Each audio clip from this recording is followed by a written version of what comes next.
Welcome to our study on the book of Romans. This is Sonship Establishment, and this is going to be session 45. We've been looking at Romans 8:19 in the last few sessions. By the way, let me ask you to do something. I know that you want to make notes and that kind of business.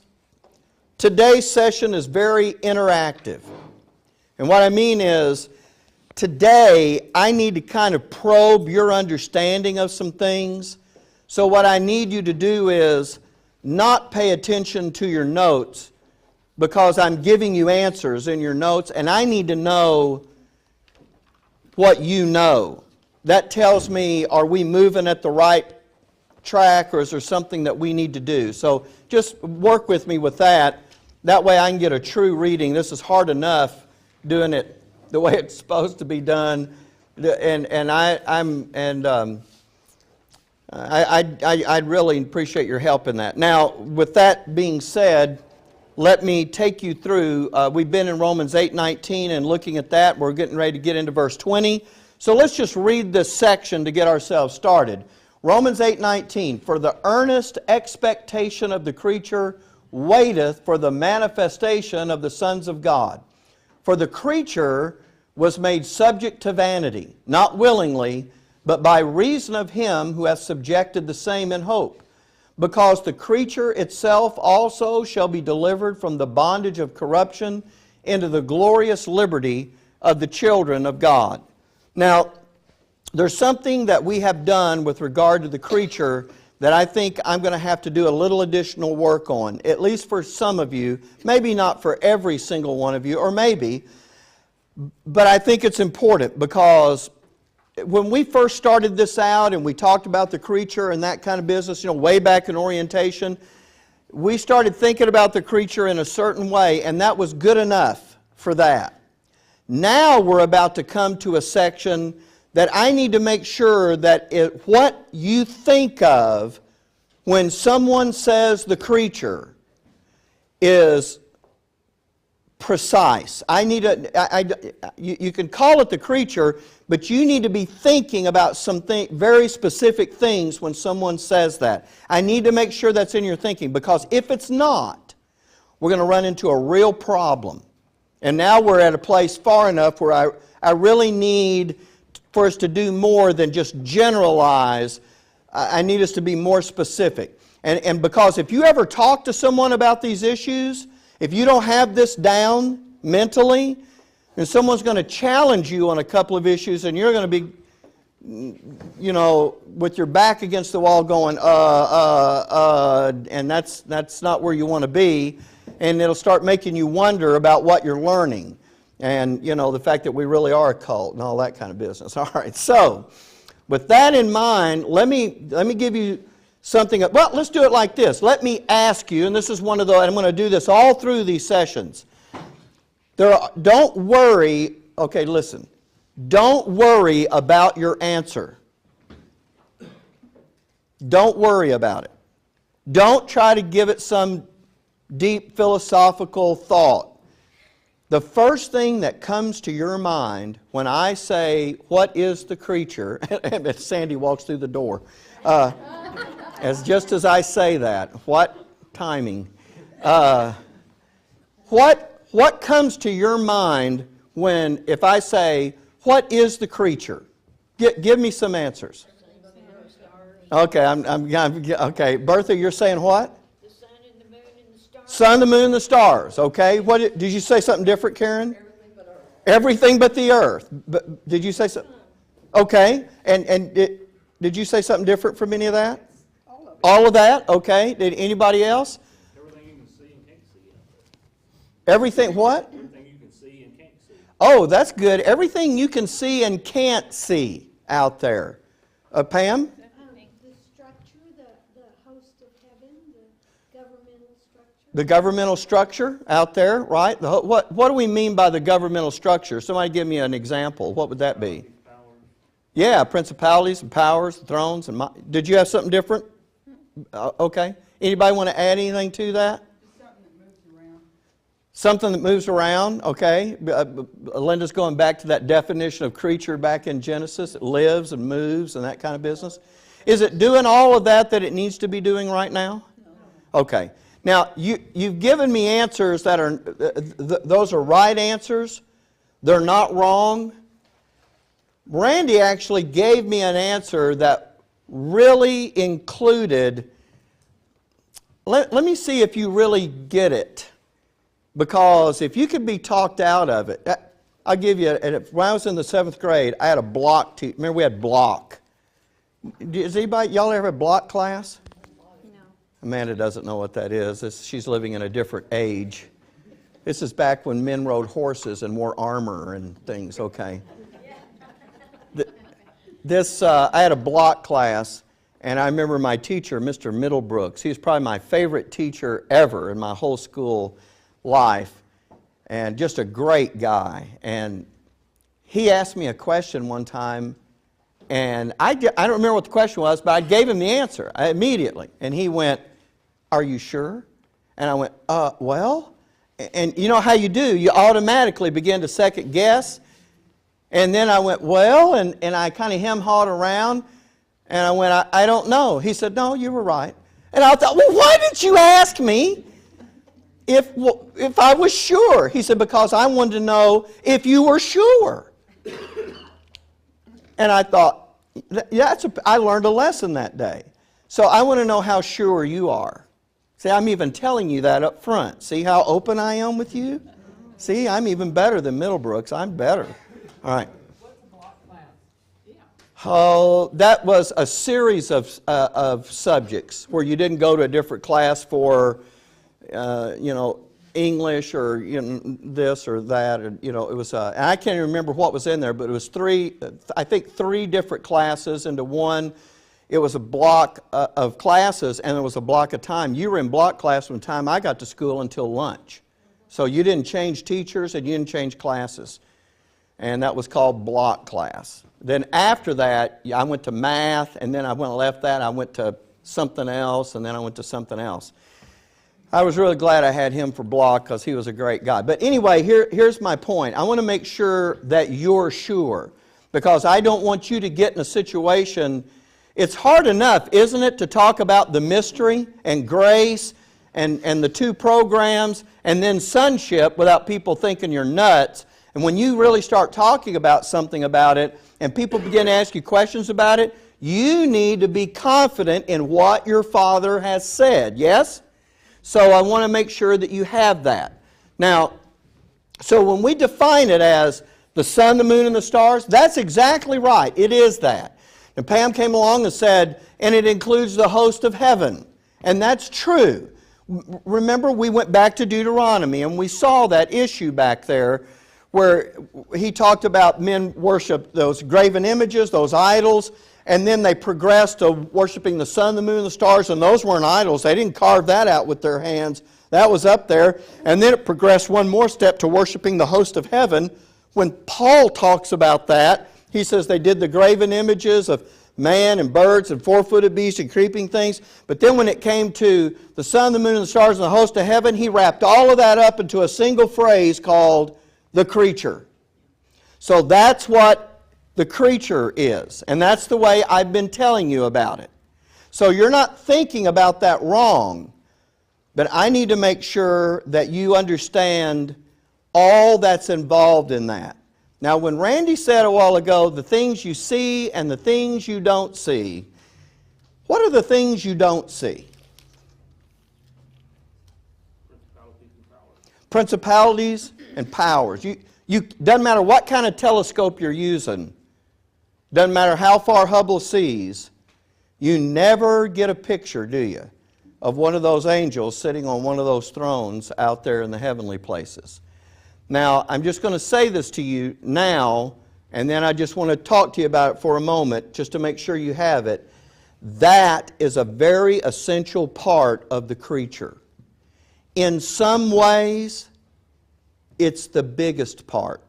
Not biggest in size, but biggest in the weight of its definition. Yeah, I mean, if there's nobody sitting out there, the creature does nothing. That is part of the creature that makes it operate. And when those angels were originally installed in that, they were supposed to do that job in the creature. Now, so I want to talk to you about that just to make sure that you have it. Because if all you think of is the creature being the sun, the moon, and the stars, that's an incomplete way of seeing it. And that's going to cause us a problem later. But there's a problem when you talk about the host of heaven. Now look, I don't want to drag you through the process on this, but this week, I had to settle out an issue on this week to be able to teach this to you, so that I spent hours and hours this week taking this thing through, and at the end, there's nothing better than spending 6 hours on something and realize this is not headed in the right direction. This is not where I'm supposed to go. This is not right. And then you just chunk all of that and go back to square one and start again.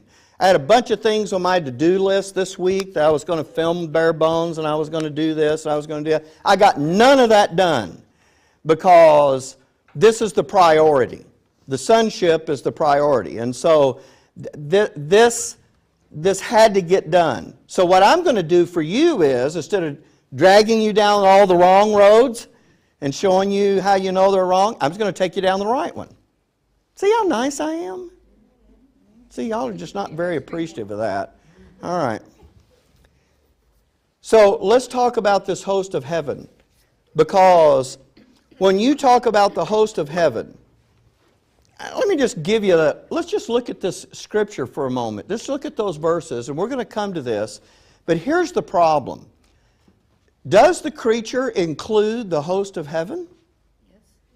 Who is the host of heaven? Well, right now it's the fallen angels. Who's sitting on those thrones up there? Those angels, right?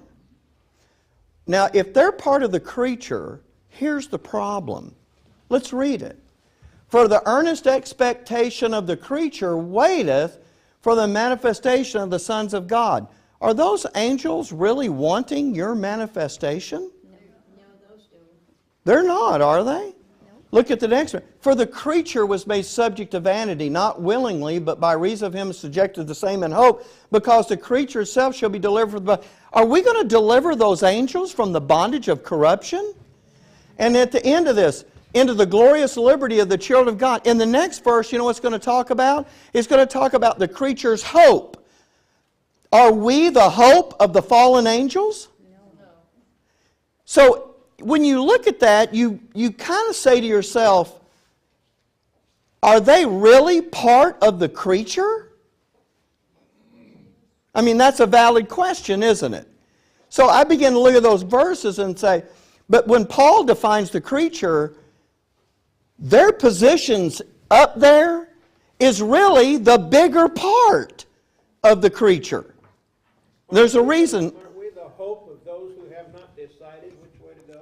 Well, I wouldn't say it that way. We're the hope of the creature as a whole, the entirety of the creature. So since you brought that up, let me explain it, because here's what this is going to do. Let's use this phrase, host of heaven. That phrase is used in your Bible 19 times. Every time it's mentioned, it is talking about angels. All 19 times. Okay, so there's that. Of those 19 times, 4 times is talking about the good angels, the holy angels of God around the throne in the third heaven. 4 times it talks about, because it'll talk about the Lord on his throne and the host of heaven at his left hand and on his right hand. And he'll talk about the host of heaven. So 4 times when it uses that term, it's talking about them. 15 times it's talking about the fallen angels that are in the second heaven. The second heaven where the sun, the moon, and the stars are. You understand the difference in those heavens, right? You have the third heaven up here, what Paul called the third heaven. The throne of God is up there in the sea of glass, and the New Jerusalem and all that business. And then you have this whole creation. The Bible doesn't use the term universe or outer space, but whatever you want to call it, this whole thing here, that's the second heaven. And when you get the earth, God divided that firmament back in Genesis 1, and this atmosphere around the earth becomes the first heaven, because he says that the birds fly in the open firmament of the heaven. So, and when Paul talks about being caught up, when they stoned him to death at Lystra, his soul and spirit were, he said, I was caught up to the third heaven. So, you have this first heaven where the birds fly. That's called the open firmament of the heaven. You know what this second heaven is? It's the closed firmament of the heaven. You can't just jump up there. If you did, you better have something working for you. You won't last very long up there. That's why you need a glorified body, right? But then you have the third heaven. Well, here's what I'm saying. 4 times it's describing the holy angels of God that are up here in that third heaven. 15 times is describing the angels that are all throughout this second heaven. Whenever the Bible talks about, and they worshiped and served the host of heaven, guess which group they're talking about? In the second heaven. So you know what? And see, here's part of what gave me such a fit this week. My old systematic theology kicked in for a minute, and I saw this phrase, the host of heaven, and I thought it had to be referring to the same group every time it was used. Not true. Sometimes it's referring to the good guys, and sometimes, most of the time, it's referring to the bad guys. And every time it says that they worshiped and served the host of heaven, it's always talking about this group, the fallen angels in the second heaven. By the way, Michael is an exception in that group, but he's not letting anybody worship him. And Satan isn't leading anybody to worship him. So, with this host of heaven thing, here's what you really have. God has a host, and Satan has a host. They're controlled by 2 different leaders, right? Okay, now, with that in your mind, if the host of heaven, and by the way, we're talking about this second group. So for now, forget this group. Because when Paul is talking about defining the creature, he's not talking about this group. You remember what he talked about? They make graven images. They worship the sun, the moon, and the stars. And they worship the host of heaven. He's talking about this group. So, and then that's what Paul calls the creature. So they're in the creature. But yet we're not delivering them from the bondage of corruption. Yet we're not their hope. They're not waiting patiently for our manifestation. They're despising us. So how can it be that they are part of the creature? Here's the next part, folks. Do you realize that when God made the heaven, talking about this one, the heaven and the earth, the angels were already here? Is your ice cream working on you? Usually there's all this chatter, and now you're all, okay. Do you realize the angels are older than the creature? When they were created, they were all created as holy angels, right? Here's the next thing you got to know. When they're installed in their positions, let's just put these thrones all throughout the heavens here. When they're installed on these thrones, they are part of the holy angels. Did God take fallen angels and put them into the positions? No, they weren't fallen yet. It was only after they were in these positions. And by the way, that's the ones Satan went after. That's the ones he was after, because that gave him control of the heavens. He wasn't just after any old angel. Let me get the angels that are up in the third heaven farming. He's not interested in that. He wants the ones that's going to give him control. So he does, and he gets them all but one. And so he becomes the de facto possessor of the heavens when that rebellion takes place. So here's my point to all that. So these guys are good when they're installed. Then they join Satan's rebellion. Now he has control of the heavenly places. I'm kind of surprised nobody said that. When I said define the creature. Are the heavenly places, that's part of the creature, is it not? But see, I want you to notice that Paul didn't say for the earnest expectation of the heavenly places. And he didn't say the earnest expectation of the sun, the moon, and the stars.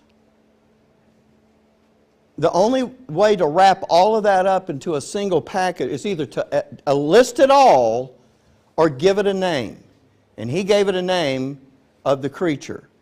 Yet, that creature includes beings that were here before the creature. So can you see, this is what I'm trying to get you to see. In one sense, they are not the creature.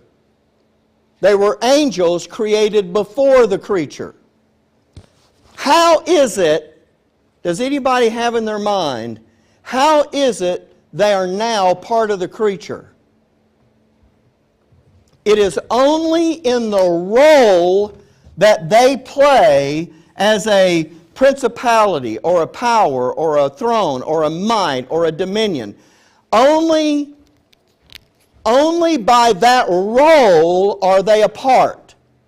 We have this abstract thing that we call the government. Here's a person. When they're born, they're not born into the government, but one day they run for office and they get elected, and now guess what? In that role, say they get elected to Congress, in that role, are they part of the government? Yes. But are they themselves the government? No. Because as soon as their office is over, they're no longer part of the government. That's the government of God out there in the creature. That's what that is.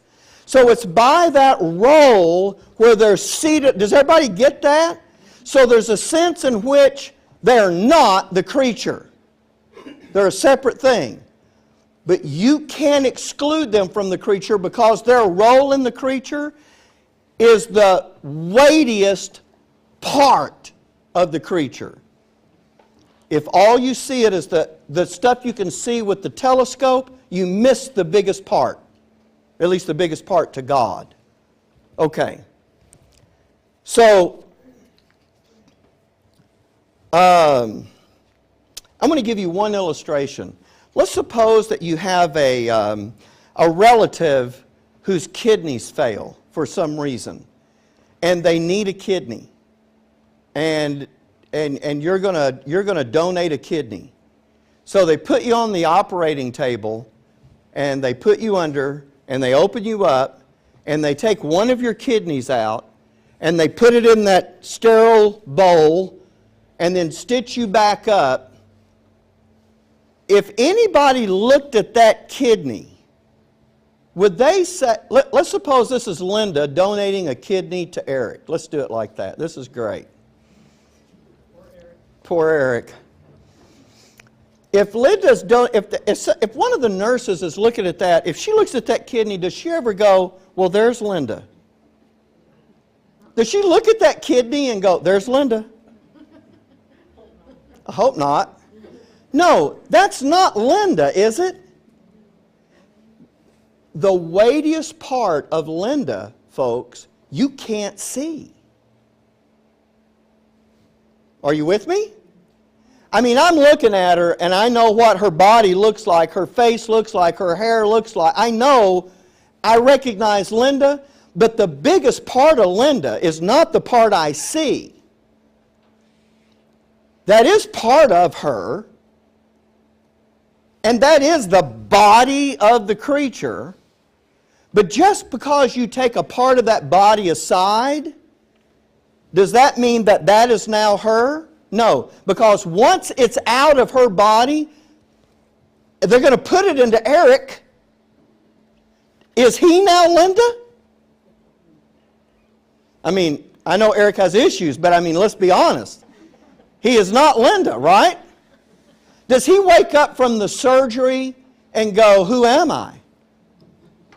This split personality type thing going on. No, he doesn't do that. I mean, any more than normal. I'm just picking on Eric. It's still him, isn't it? By the way, if that kidney functions in him, doesn't it just become part of his body? Here's the point I'm trying to make to you. Without that kidney, she's still Linda. It doesn't matter whose kidney goes in him, it becomes part of him. Now you got two things in your understanding. That's what's happened with the host of heaven, and that's exactly what's going to happen with you. Because when they're removed, guess what? You are going to take their place. You're the new kidney. Oh my gosh, and we came out of Linda.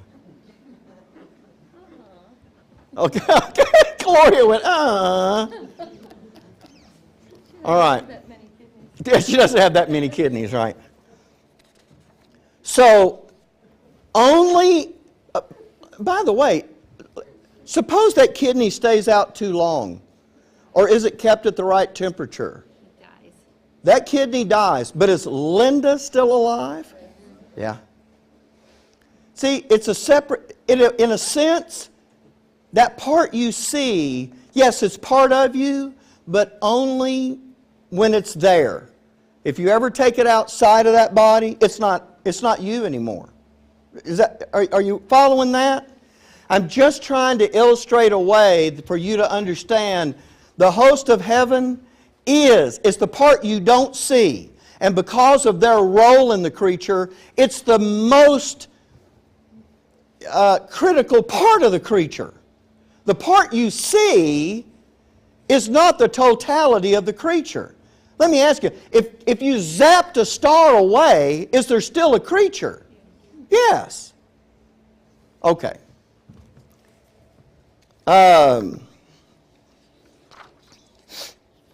Now we're going to move to this next part, and that is to tell you about your role in the creature.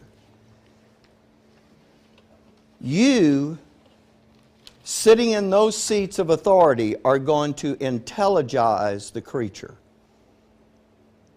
I'm going to say it to you like this because I have something to show you on the PowerPoint. There was something written by a neurosurgeon who said this. At the end of all the nerves in your body, it's like there's a little brain at the end of those nerves that gets the signal sent from your brain up here. It gets the signal, and it knows exactly what the brain wants, and it knows how to translate that into an action by the body. So when my brain says, pick up the marker, that signal, you have to ask yourself, is that signal going everywhere and the feet are going, well, we're not picking up the marker, so we're ignoring that. But actually the feet are involved because you know what? I have to step back here. So they know to do that. And my hand knows when I get close enough, I pick it up. I mean, what is happening in just that simple thing?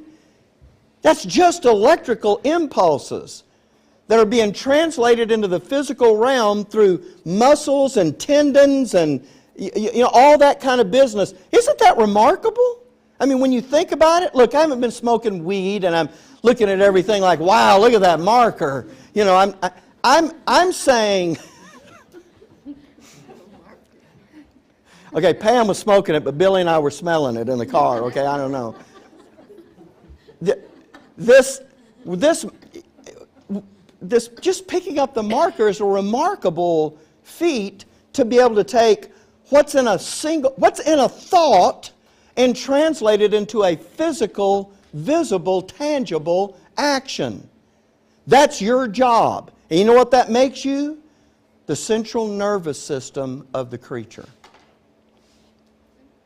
And when this guy said, it's like every nerve has its own little brain sitting at the end that's able to figure all of that out.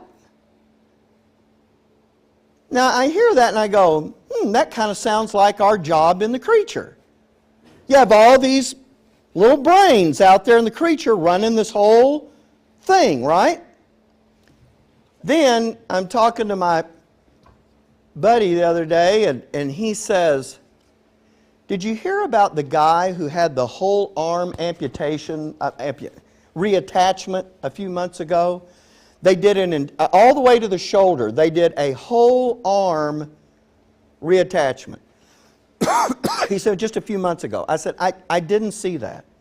He said, when the surgeons were doing the interview afterwards, they asked him how it went, they said, we think it went really well. We reattached the bone and the socket area. We reattached all of the muscles. We reattached the blood vessels. But we did not reattach the nerves. And when they said, this is pretty remarkable, when they said, why didn't you reattach the nerves? Here's what the neurosurgeon said. Because the nerves know where to go.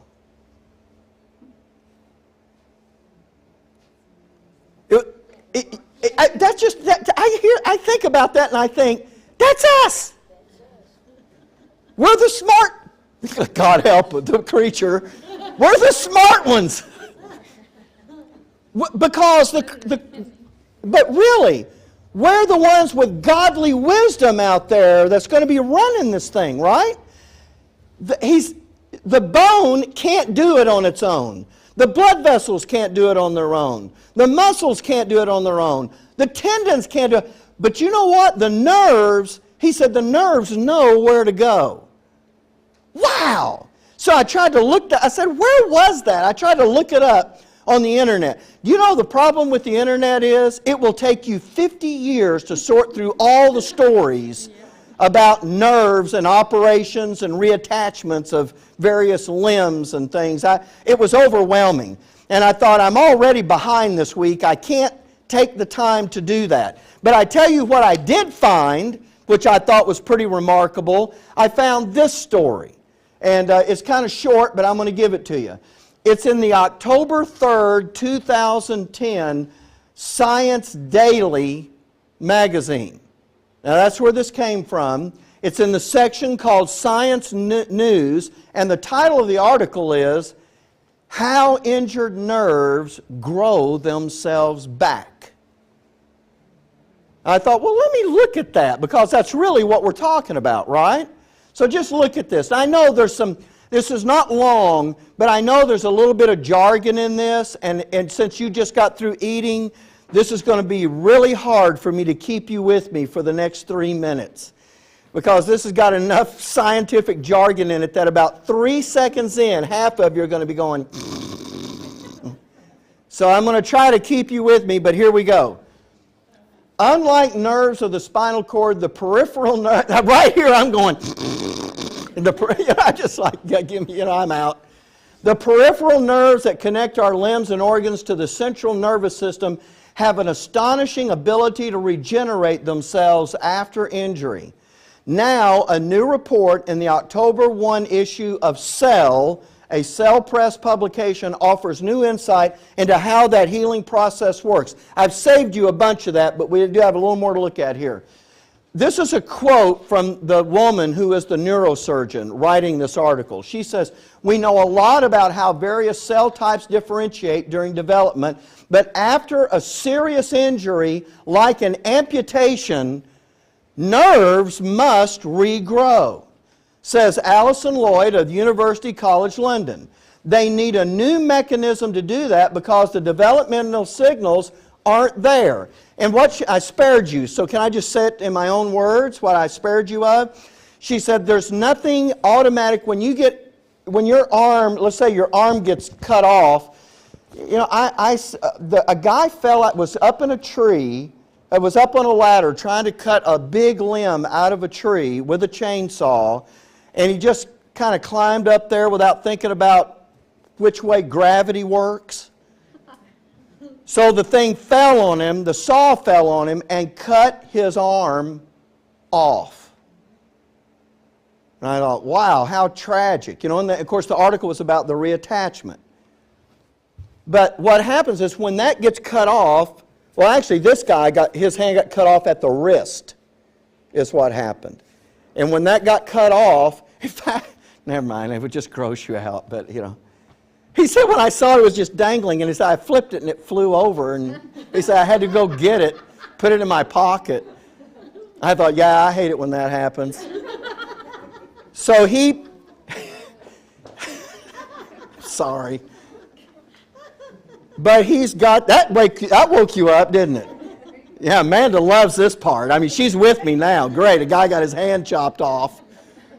The worse it is, the more Amanda's amening back there. All right, so he was I'm going to lose track of where I am. There's nothing in your body right then that says to the nerves to regrow. There's nothing there. So that's what she's talking about. When a nerve gets cut, all the axons downstream degenerate. So from wherever that cut is, everything below that, it all begins to just corrupt. Lloyd said, regrowth requires that the two ends somehow find their way back to each other through damaged tissue. Can you imagine how difficult a process this would be? Scientists knew that Schwann cells were important to that process. Those cells are found wrapped around axons where under normal circumstances they are rather quiet cells. In other words, there's nothing about that cell in your body when your body is normally functioning that can do any of this, can make any of that happen. All of that changes when an injury recurs. Those Schwann cells differentiate back to a stem cell-like state and play an important role in bridging the gap to repair damaged neurons. We're almost done. But the new study shows the Schwann cells need help to repair the nerves properly. That help comes from a well-studied cell type known to play a role in wound healing, and that cell is called fibroblast. Here's the quote. There is lots known about them, and they are always present at wounds. Now, that shows they act in a completely new way.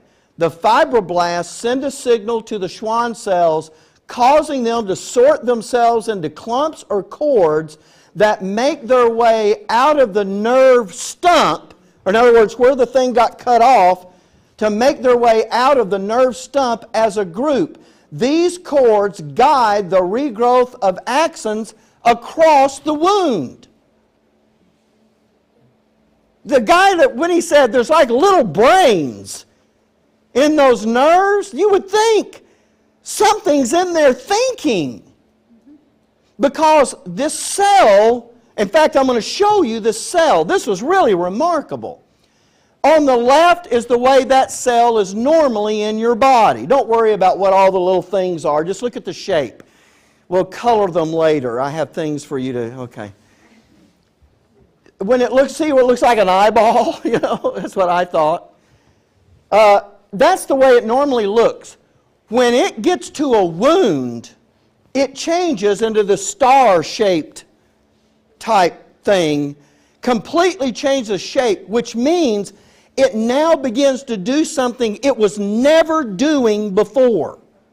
It's a pretty amazing thing. Now look, here's the science picture of it, and it talks about all the things that are in it. And look, I don't have my pointer up here, but see the little stumps coming out of it? I mean, see down here at the bottom?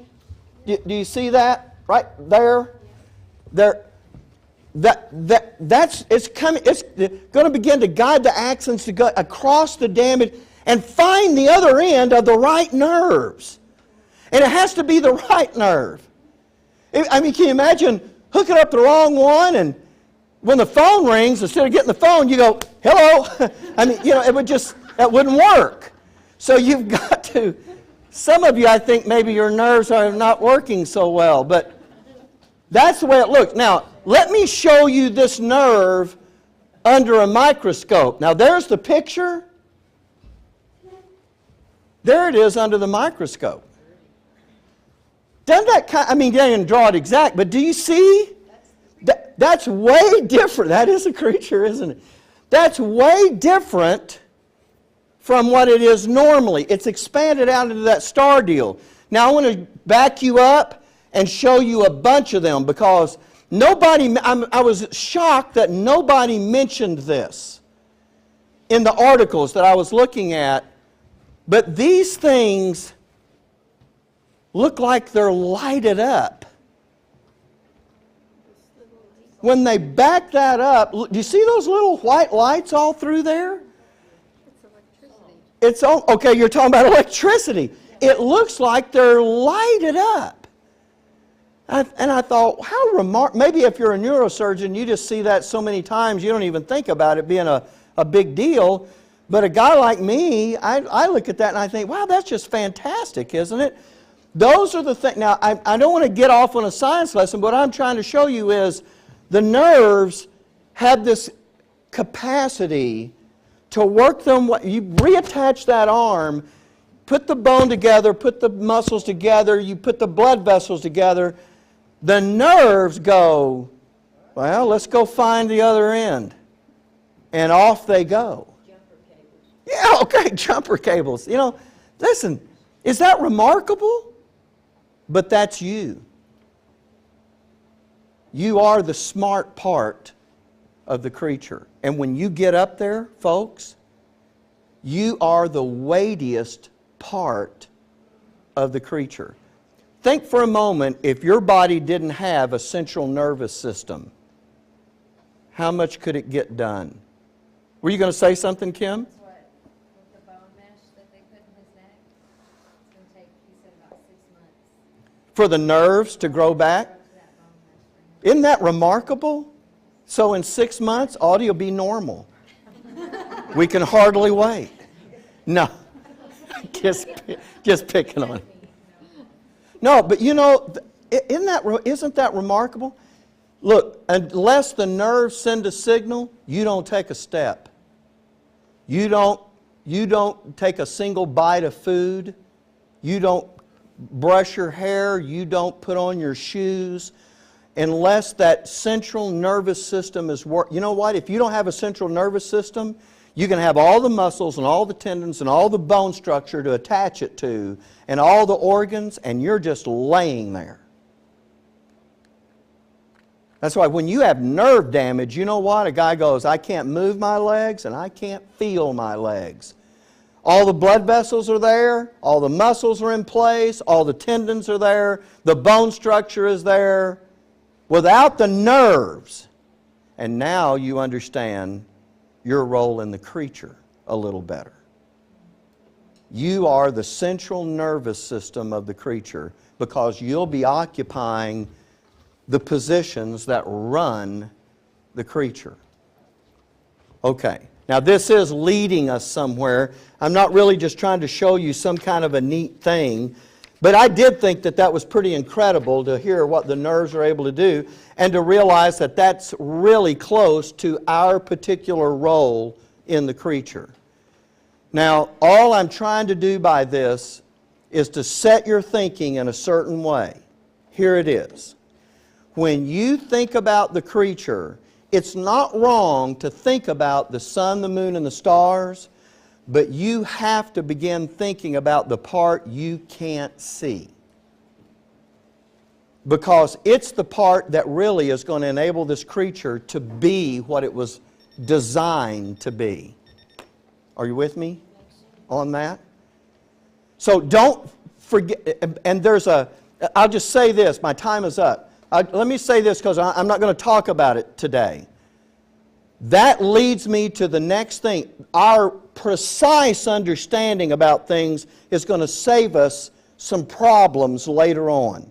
Let me just mention one that I can do short and you'll understand. When you talk about, now we haven't been there yet in the verses, we are going to get there. When I talk about delivering the creature from the bondage of corruption, and if you see the creature as the sun, the moon, and the stars,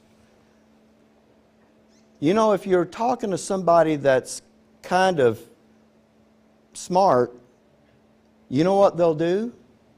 They'll look at that and they'll say, you got your Bible? Turn to Isaiah 65. Let me just show you this, and then we'll take our break. Turn to Isaiah 65. I don't have it in the PowerPoint.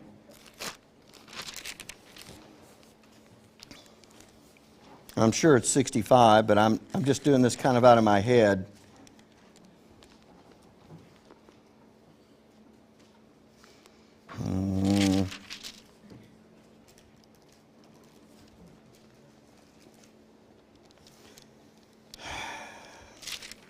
That's what I get for just doing this out of my memory. And just hold on. I think if I don't find it here in just a second, I'll show it to you when we come back. It's 60-something. I'll find it and show it to you. I'm not putting my eyes on it. It's probably in 65, but you know how men are. We look right at it. We don't see it. Okay. If someone's really sharp, you know what they'll say? You guys talk about the mystery and Paul talking about the stuff that's going to happen in the mystery and deliver the creature from the bondage of corruption. All that is the new heavens. 17. What is it? 65:17. Thank you, Gloria. Yeah, verse 17. For behold, I create a new heavens and a new earth, and the former shall not be remembered nor come into mind. You know what he's going to say? Back in Israel's program, he already talked about that. Do you know what the answer to that is? What God's talking about with a new heaven is not the same thing as you delivering the creature from the bondage of corruption. Listen to me carefully. You can create the heavens new, and that doesn't mean the creature's been delivered from the bondage of corruption at all. Those are two separate issues. But if we only think about them in general terms, you'll get to thinking they're talking about the same thing, and some wise guy will come along and say, you guys talk about Paul and the mystery, that was talked about all the way back to Isaiah. And then you'll kind of get your back against the wall and say, well, that has nothing to do with it. Let me just ask you a question. We'll talk about it when we get over to the bondage of corruption issue. I don't want to do that here. But those are two separate, and so I've got to make you think about this thing more precisely. So when we get to the bondage of corruption that we saw earlier in verse 23, you'll know exactly what that is, and you'll know why. Just because there's a new heavens doesn't mean that happened for the creature at all. Those are, in fact, they're not the same thing at all. So you can't think about this in a sloppy, loose, general sort of way. I've got to sharpen your thinking about it so that you think about this with real precision. So you don't look up. When you look up and you see the moon and the stars, is that the creature? It is. It is. But it's the part you see. It's the part of the body that you see.